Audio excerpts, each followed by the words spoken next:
From the Samsung Production Studios in the heart of Hazleton, Pennsylvania, it's your News 13. Brought to you by SSPTV and the Standard Speaker. The governor comes to northeastern Pennsylvania to talk about our future and his future plans for the entire state. The Corbett vision of the future, our top story on News 13 for this Wednesday. Good evening, everybody. Thank you so much for joining us. I'm Kathy Bazinski. Addressing the big issues and promoting his goals for the state. That was the focus as Governor Tom Corbett met with leaders of business and industry from all across northeastern Pennsylvania today. Christina Papa was there as the conversation unfolded. Pennsylvania Governor Tom Corbett wasn't sugarcoating the issues today. There's no such thing as free money, and you all know that. It is taxpayers' money, and that's how we're trying to take a look at it. The governor answered a slew of questions relating to the big issues in our area during a sit-down interview with several chambers from northeastern PA. We polled our business members on issues that were of importance to them, and the governor had this opportunity to directly address the members' questions about everything from economic growth to health care to business issues and concerns. Hazleton area chamber members were anxious to have questions answered by the governor. Transportation is always big on our agenda. Definitely about the privatization of the liquor bill, and definitely about the welfare reform and what's going on in our direct community. Corbett says the issues never have a quick fix. Is there a silver bullet? Can you fix it right now? No. This is a long-term process. It's going to take us a long term to get out. But he did give a few solutions to some of the bigger issues like privatizing liquor. He says PA is behind the times, so why not give Pennsylvanians the choice of convenience? Not to mention the $1.2 to $3 billion that will come from the move to privatizing. Corbett says he knows exactly where that money can go. Where do you think we could put one-time money that we would have an effect? And I think it would be in the area of education. All of the questions asked today came directly from chamber members. Hazleton area's chamber president, Donna Palermo, is pleased that Governor Corbett was answering those questions openly and honestly today. The governor spoke briefly about the importance of growth in the area. He says the economy can grow with the help of lower taxes, meaning more money in the consumer's pocket. Giving more revenue back or keeping it in your pocket, you're the ones that create the economy, not the government. The chambers were pleased to have Corbett speak directly about issues in our area and hope that the lines of communication can stay open for the future. Christina Papa, News 13, Plains Township. It's been a frightening day in Philadelphia as two buildings collapsed in Center City. One person is confirmed dead and rescue workers in dangerous conditions to free over a dozen other people. It all began just before 11 o'clock this morning after a 4-story apartment building collapsed onto a Salvation Army thrift shop at the intersection of 22nd and Market Streets. Fire officials say a building directly on the corner was being demolished by an excavator, but there was a shared wall with the apartment building next door. There were at least 14 people in those buildings when it collapsed. The brother of News 13's Matt Petrillo works in that neighborhood and was actually standing across the street as the building tumbled. I just saw I wasn't there anymore. There's a bunch of people around. They say like 8 to 10 people are trapped in the rubble. Like 20 cop cars, a couple fire engines. I was concerned about the people that were trapped in there. I was hoping that the cops could get there quick enough so they wouldn't get, any more injuries. And once again, one person is confirmed dead in the collapse. Everybody else who was freed was injured. Everybody's being treated at Philadelphia area hospitals. Well, Greater Hazleton's Economic Development Organization marks another year, and after nearly 6 decades, it's still growing strong. CanDo held its 57th annual dinner last night, approving new board members and reinstating some who have been with CanDo since the beginning. CanDo aims to improve the quality of life for residents in Greater Hazleton. It was a good year for CanDo, a good year for the community. The biggest thing that happened this year was probably the location of American Eagle Outfitters. But we're actually running a small city in Humboldt Industrial Park. It's 3,000 acres. It's got over 7,500 employees out there. We run the water system. We run the sewer system. We continue to bring jobs to our community. Jobs help the whole community. Rising tide lifts all boats, and that's what CanDo is all about, to make a better life for the people, the residents of the Hazleton area. The evening was marked by a special video paying tribute to the late Dr. Edgar Dessen, who founded CanDo. He passed away last month. And still ahead on News 13, enjoy the nice day because there are showers on the horizon. We'll tell you when they arrive in News 13 weather. And then, he's been on the job for over half a century, but his work is almost done. A very special part of one local school district when News 13 continues. It was a major crackdown on the drug trade as Hazleton police moved in on an apartment on Diamond Avenue last evening. Several men were arrested, and as Matthew Petrillo reports, people who lived in the building and were involved in the raid still not happy today. I ain't scared of any of that house, that's probably why. High tensions grew taller today on East Diamond Avenue, and while residents of this drug-dealing apartment building wouldn't talk to News 13 on camera, they had plenty to yell at us when we tried talking to neighbors. How about that one? How about that one? Mike, who didn't want to give his last name, says the neighbors knew the home was a drug house. I bet I live right here. He says they sent a petition to City Hall to check it out about 2 years ago. This town went to hell a long time ago. Long time ago. People coming here from New York, bringing whatever they're bringing with them and everything else. It's ridiculous. Mike says he's glad the city is finally doing something about the drug dealers in town, who he says have been setting up shop here for years. I've been here my whole life, seen this town go down. It's just pathetic anymore. That's all you could say. It's just a joke. But police aren't joking. They're amping up their presence and clamping down on drug-related crimes in the greater Hazleton area. Now, as neighbors were peeking through their windows, police dressed in riot gear raided this home Tuesday night. They apprehended 4 people and first surrounded the building, then several raided inside. City Police Chief Frank DeAndrea says the raid and arrests were the culmination of a lengthy investigation into suspected illegal drug activity, and their suspicions were warranted. Police seized cash and drugs during the bust. In this effort, this is truly a team effort. We're able to get into these places because of the intelligence that the community is willing to come forward with. The 4 hooligans police arrested are 40-year-old Juan Santiago, 40-year-old Antonio Santiago, 31-year-old Fred Geddes, and 27-year-old David Lee Hall. Police charged them with possession of a controlled substance, delivery of a controlled substance, and other related charges. If you like what you see, continue to bring us more information, and we'll do everything we can to clean this place up. Chief DeAndrea says he wants to put drug dealers behind bars, but he needs to hear from the public about where they're hiding. Matthew Petrillo, News 13, Hazleton.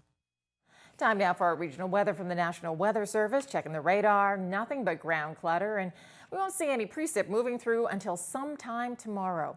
Our creative condition is all about a sunny day. It's by Olivia Viata, a student at Valley Elementary, and she's looking pretty in purple outside her house under big blue skies and a big yellow sun. Now let's take a look at News 13 weather from the National Weather Service. For Greater Hazleton for tonight, increasing clouds with a low down to 55 degrees. Then for Thursday, cloudy with late afternoon showers likely, a high near 65. Rain at night with a low down to 58. And heading to Schuylkill County for tonight, mostly cloudy with a slight chance of showers overnight, a low around 52. Then Thursday, a chance of showers and thunderstorms with a high of 68. Showers and possibly a thunderstorm at night with a low around 57. Well, carpooling just got a little easier for folks in the Hazleton area. PennDOT has recently opened a new park and ride on Tom Hicken Road in Sugarloaf Township. Commuters in the area will pay no fee to leave their cars there. That free parking lot was paved to help encourage folks to carpool. PennDOT says the location is safe and conveniently located near the interstate, and they're excited to open the new park and ride and hope that commuters will begin to take advantage of it.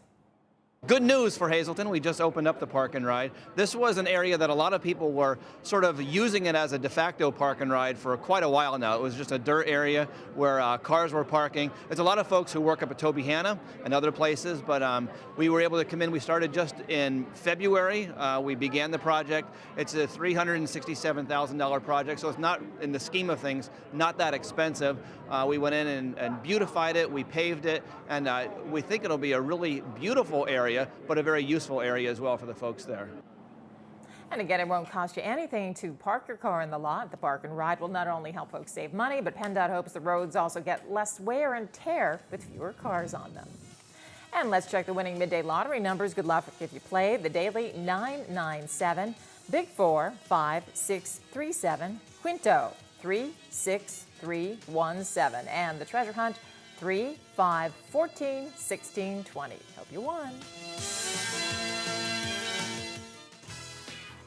Good evening, everyone, and here's tonight's Talk of the Town report. First tonight, the Greater Hazelton Health Alliance and Boyers Food Markets are pleased to announce upcoming free health screenings scheduled for Boyers locations during the month of June. Blood sugar screening will be held June 18th at McAdoo, grip strength body mass screening in Tamaqua June 20th, and a pulse oxygen screening June 25th in Hazelton. For more information, please call 570-501-6204. Also tonight, ARSA will be holding a meeting for the public on June 11th at 1 p.m. A speaker from the Attorney General's office will be speaking about identity theft. The office is located at 8 West Broad Street in Hazelton. For more info, please give them a call, 570-455-9800. And finally, Nescapec State Park will be holding a program called Kayaking Evening Nature Paddle Wednesday, June 12th. There will be no instruction for this course, so participants must have previous experience. You must register in advance, and space is limited for this free program. Call for info, 570-403-2006. That's tonight's Talk of the Town. News 13 would like to send sincere condolences to the family and friends of these recently departed. George W. Zeeb of West Hazelton. Funeral is Saturday at 10:30 a.m. from the Trinity Lutheran Church. Friends may call Friday from 6 to 8 p.m. at the Rosenstock Funeral Home. Joan Marchetti of Tamaqua. Arrangements will be private and at the convenience of the family from the Lamar Christ Funeral Home. And Paul L. Nidock, formerly of Hazelton. Funeral is Saturday at 9:30 a.m. from the Frank J. Bonin Funeral Home. Friends may call Friday from 5 to 9 p.m. Tonight's obituaries have been brought to you by the Smilax Floral Shop located on 15th Street in Hazelton. For delivery to all local funeral homes, call 570-454-0111. And by Mia's, once again, the Hazelton area's #1 rated restaurant.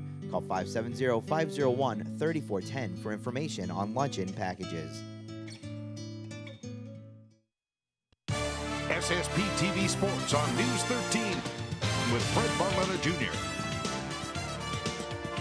Well, we mentioned about the Major League Baseball players being really 1/3 through the season. Now that we've gotten into June in minor league baseball, even more of the season in, because remember, they only go to Labor Day, so hard to believe. Getting close to the halfway part there. But anyhow, we take a look. The Scranton Wilkes-Barre Rail Riders, well, they finally got back on the winning ways last night, 6-3 over Syracuse, and we'll see if they can start putting a win streak together. They need it desperately. Meanwhile, the Iron Pigs, 4-0 winners over Buffalo, and as far as Russ Kanzler, well, his Norfolk team, which really had been on a tear, now they're starting to find a little bit of a June funk. Louisville beat them last night 8-2. Now, Kanzler chipped in with a base hit, but they could not plate a lot of runs. You see, 8 hits, but they only got 2 runs on the board. Now, as far as Kanzler, what's it looking like as we are now into the month of June? You can see he had that little stretch which knocked his average down a little bit. He was solidly around that 300 mark. He had a week where he had a couple of offers, and that really dipped into the average. But it's still a very, very respectable 271, and the power numbers are good with 9 homers, 34 runs knocked in. Now, the strikeout total, a little bit higher than you want it to be when you realize it's just a shade under a whiff a game. And, well, we'll just see. He continues to be very solid and very consistent, as he has throughout his 3-year career in the International League with really 3 different teams. Now, there's the lineup of what's going on today, and you can see it's basically the same matchups that we were talking about when we showed you the scoreboard, so we will wait and see. Now, let's turn a little bit closer to home and talk about the American Legion baseball season getting underway. You know, as the school year winding down and high school baseball and whatnot wrapping up, the guys that really play high school ball and scholastic level go into American Legion baseball, and you take a look right here. The local team, to refresh your memory, Stripes and Strikes, and they came away with a 1-0 win. So good pitchers duel, but they did win it. So they get off and rolling in American Legion baseball on the local level. And now let's bounce up to the major leagues, where the Yanks are in the midst of trying to go for the sweep. They've got a matinee going on right now in the Bronx against the Indians. Joe Maddon's club in Detroit. You can see the Pirates and Braves. The Phils, how about that one last night? I know they're still under the 500 mark, folks, but man, that was exciting. Where not once but twice came with late inning heroics from John Mayberry Jr. It was nice to see that. The Mets in Washington, they do it again down in the nation's capital. And since we are now past the 1/3 mark, Major League Baseball, let's just take stock, if you will, of what the standings look like in the National League Eastern Division. As I said, the Phils are still one game under the 500 mark, but you know, nobody's really running away with the division. The Braves have a 7-game lead over Washington. How about the Nationals? Everybody was saying they're going to the World Series. Maybe they still will. Right now, they're at the 500 mark and have been underachieving. The Cardinals, Reds, Pirates still bunched up in the Central, and we'll see what happens there. We take a look as we spread it out. Let's go to the American League, where, remember last year the Red Sox were in last place? Bobby Valentine may indeed have been the difference. The Red Sox have a 2-game lead over the Orioles and Yankees. The Rays are lurking, folks. Remember, they got off to a bad start again. They're 4 back, and don't even count the Blue Jays out at this point because they still have some talent. We'll wait and see. Bring on summer, right? Well, imagine being on the job for over 50 years. Well, the superintendent at Minersville Area School District has, and he's announced he's retiring soon. Over the years, he's led a lot of new projects in the district, but as Matthew Petrillo tells us, he says not much has really changed when it comes to educating our young people. Hi, Mr. Brady. How are you? I'm fine, thanks. How are you? I'm good, thanks. I'll take you a shortcut. Walking down the hallways of Minersville High School for one of his last times is like walking down memory lane for Superintendent Joe Brady. It's going to be tough to leave them because they have been a very large part of my life. A life filled with accomplishments that made Brady proud to be part of Minersville. You see many championships and many moments that remain in memory. Too many memories to mention. He's a humble and reserved kind of guy, and it's apparent that his days in the Navy influenced his leadership style within the school district. We have an academic program that is solid. We have no-nonsense discipline, and I think the district is in good shape. In his letter of resignation, he says that he's proud of what he's accomplished here. He says that teachers are well equipped and that the school is in a strong financial position. He has a laundry list of accomplishments. He helped the school purchase and transition into its current building, built new from just a few years ago, and has since been updated twice. Beautiful complex. He says he's always kept the budget balanced and still maintained high-quality education. And he's worked here for the past 11 years with no salary, contributing $1.8 million back to the district. He's a very nice person. He gives back to the school a lot, and it's very helpful towards us. He teaches us that you always have to get back to where you come from.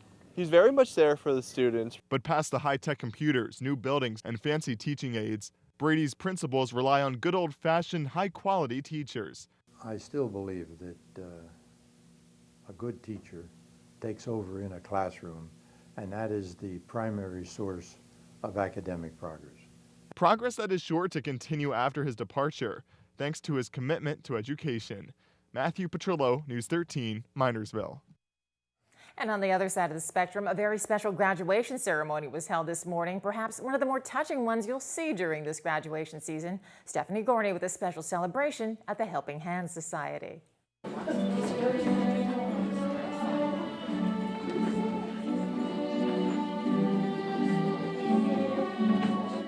Smiles, laughs, and even some tears fell as family members and teachers watched these little ones receive their diplomas. The Helping Hands Society celebrated its annual graduation Wednesday morning, and the graduates couldn't be more excited to experience more new things next year. I'm excited to go to kindergarten. To kindergarten. And meet new friends. And meet new friends. I graduated. Where did you graduate from? Out Helping Hands. And what are you going to do next year? I'll go kindergarten. Come on. Hey, how's it feel to graduate? Say good. Good. Parents were so proud to see just how far their children have come and are very thankful for how much Helping Hands has taught them. It means a lot to me. They've actually brought her a very far distance from where she originally started, and she's able to go into a regular kindergarten class now. There were bittersweet emotions among the staff as well. They were happy for all of the obstacles that the children have overcome, but are also sad to see them go. It's just sad, happy, just mixed emotions. We are very sad to see them go, but we're very proud of them because they've done so well, and they're ready to start a new journey in their life. So it's sad, but it's happy. All of the students are going to miss Helping Hands very much, but are looking forward to the new things they will experience in the future. Stephanie Gorney, News 13, Hazleton. And they're adorable. Well, plenty more news and information headed your way on News 13. Governor Corbett comes to the area to talk about economic futures and what he's doing to help. That story and much more news when the 13 crew comes right back.